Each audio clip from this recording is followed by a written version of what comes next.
My name's Daniel Abrams. I'm an avid gamer and average 20-something-year-old with one drive: new experiences. For a while, I've been drawn to the stories related to the future of virtual reality and how far it will go. I was on a quest to understand the glitz and glamour behind the VR industry. To begin my journey into enlightenment, I thought, what better than to try out the one place I'd walked by so many times without ever taking a second glance. So I'm here at Toronto VR Games in Kensington Market, and we're gonna go check it out. The setup was relatively quick and easy, and once I entered the world of VR, an immediate desire struck me to reach out and touch as many virtual objects as I could. I particularly enjoyed one game, which enabled me to swim around on the ocean floor, racing the fish, all without having to hold my breath. My experience at the Underground VR Cafe was fun, but I felt that there was more to VR that I was missing. I realized who better to talk to about the different applications of VR than several professionals in the industry. My name is Josh Maldonado, and I am co-founder of a startup called Discover Labs. We do consulting and development for VR and AR. So I found out about VR right around when Facebook bought Oculus for I think $2 or $3 billion, and obviously that, put a lot of eyeballs on the VR industry.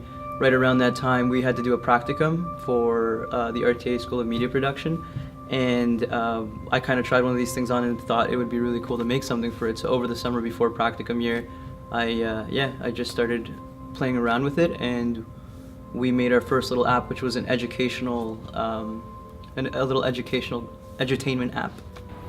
I think I was originally contacted by a company and a filmmaker, Thomas Wallner, who was a documentary filmmaker and was interested in building a 360 project as part of an ongoing television documentary.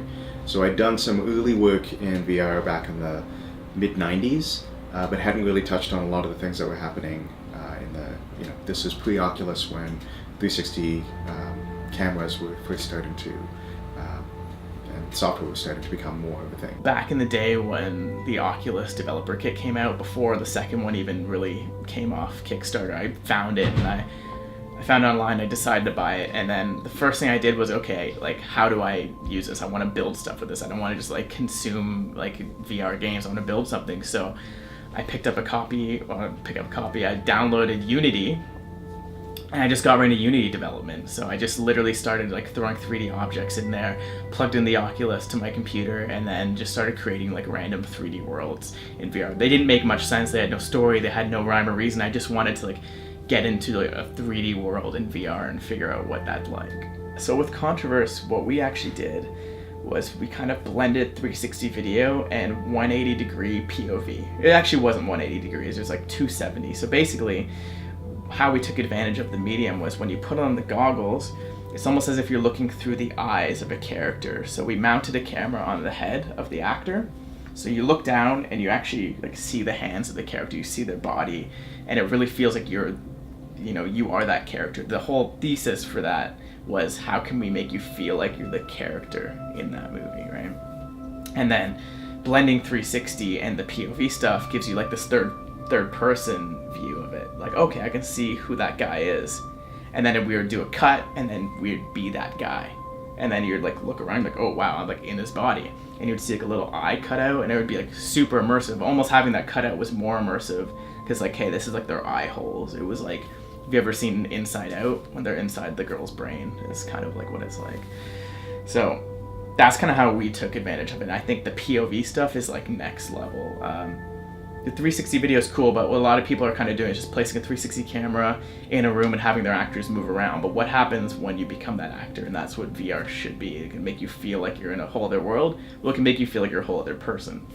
So we've mainly made, in my experience, mainly educational and training apps. So we've built nursing prototypes for York University, training prototypes for anesthesiology for U of T and Sick Kids Hospital, custom client projects that have to do with K-12 education. We built a reconstruction of King Tut's Tomb, which is on Steam VR and Oculus Gear VR, and reconstruction of ancient Rome. So these kind of we've just kind of been exploring the full gamut of VR educational applications for the most part.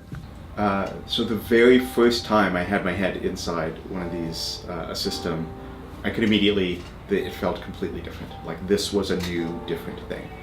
And this was, I think I've tried on a Gear VR when Samsung had just released the Gear VR and they just released one device, wasn't for sale in Canada, and a friend had one and put it out. And as soon as I tried it on, it felt very different. And it's hard to define exactly how, but the effects it had on me and the fact that the language I used when I took it out were of place, not of media.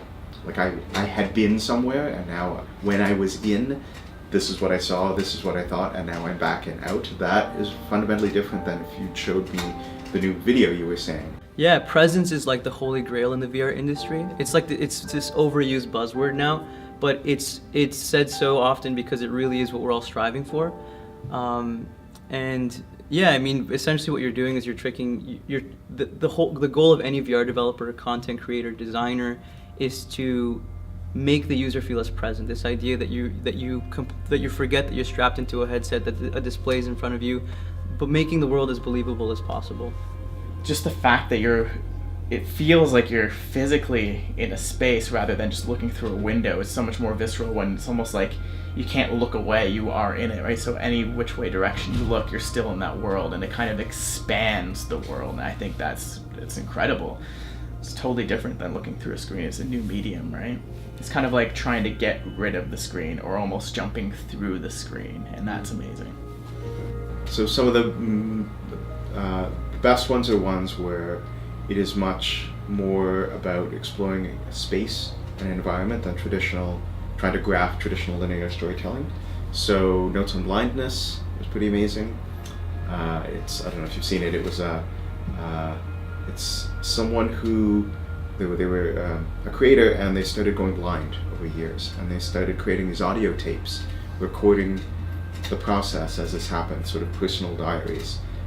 Notes on Blindness then took that audio and built a very impressionistic environment, not trying for photorealism, not trying for indexicality, and then played the audio tapes behind it, illustrating and making things come alive. So a lot of it's set in blackness and darkness around, and as he is describing something, he might hear the audio that he's saying, like, I'm sitting surrounded by things, and as people walk, it's like they appear. I'm hearing the footsteps, and they didn't exist before, but the footsteps are making them. I'm getting a sense of them. So in the visuals, you will start to see a point cloud appear of something, where you hear children's voices off. And so that much more impressionistic approach, rather than going for indexicality, I feel like that's taking it into something that's uniquely VR. Further out to the right and behind me, there's the car park and the sound of people starting and stopping their cars and driving off. That is not trying to say, what if we took a film and you could look anywhere you want? It's not about saying, hey, it's like a regular video game, but now you gotta look behind you instead of just mousing behind you. It's really trying to say, can we build experiences that are not like other experiences? And it really feels like that. The first one that I had that I thought was the best, and still to this day is the best, is something called Sightline the Chair. It was something, again, that was created back in the day where like the first Oculus developer kit was out, before the stores came out and all these AAA titles came out. And it was really just this almost psychedelic-like experience that as you start moving your head, they started like rendering different worlds. So like the way to move from like world 1 to world 2, you start moving your head and then like things start changing, like butterflies would come into effect, and all of a sudden you turn your head to your left, and then you're like in the middle of a city, and then you look down and you look up and now you're in a forest, and the way that it changed the worlds is incredible. So that was like the best experience to this day that I've ever had. Well, I think a lot of people say this, but it's because it's so good, is experiences where you can create. So there's two that come to mind. The first is Tilt Brush, which is a VR painting app, which was acquired by Google. And I think that one is what resonates with me most, the fact that you can just create anything. Like you can just basically build worlds, in a way that has never been possible before. So the creativity that VR unlocks that's what resonates particularly to me from the experiences that I've tried that are not my own.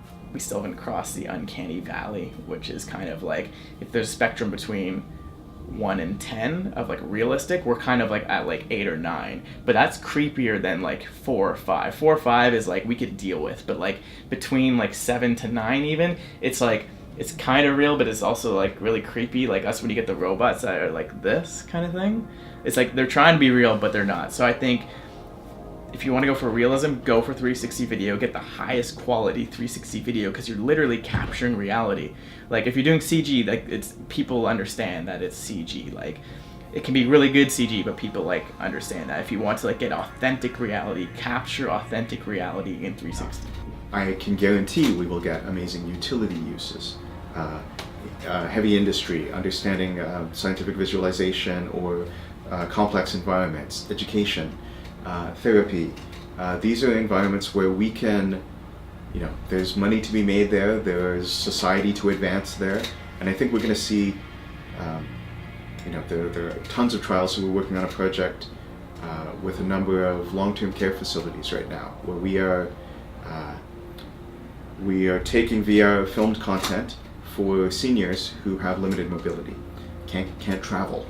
And we're doing preliminary studies to say, can we lower stress levels by letting you get out of this place, even if virtually? And the preliminary results we're getting are, yes, it matters. I feel transformative in the same way that for my video game I did. So there's this really good example of a company called Sias, and what they do is they use virtual reality for exposure therapy. So they have a therapy management system where you could slowly, you put on a headset on the patient and you slowly introduce them to whatever their fear is. So if they're afraid of spiders, or I think that's the best use case for VR in therapy, but there are also a lot of pain relief experiences, a lot of meditative experiences. VR has the power to kind of take you away from where you actually are and put you anywhere. And sometimes that's good for, for soothing patients and getting them in kind of a calm state. I think VR should be therapy. Like VR basically is therapy, and if it's used for anything less, I think that would be a tragedy. Like when you think of like watching a movie or playing a game, that in a sense is therapy, right?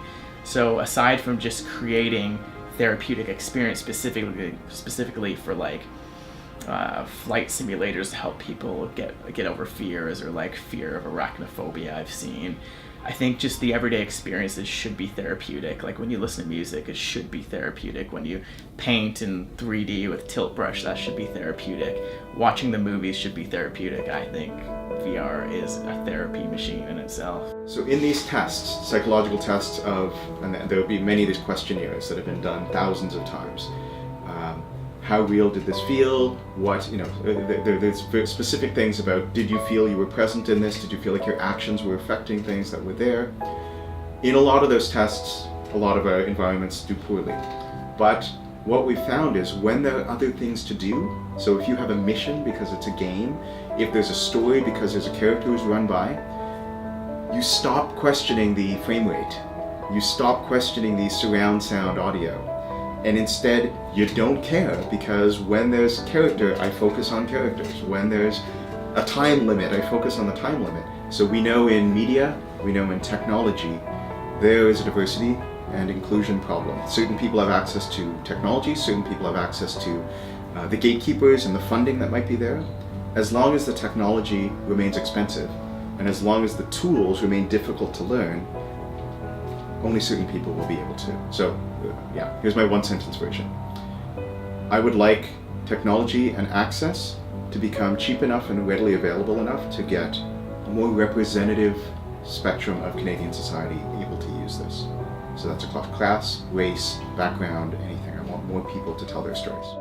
And with that, I learned there is so much more potential for virtual reality than video games. Sure, the largest demographic for VR users right now is male gamers, but as Richard said, when others understand its value and a broader group of people pick it up, its uses are limitless.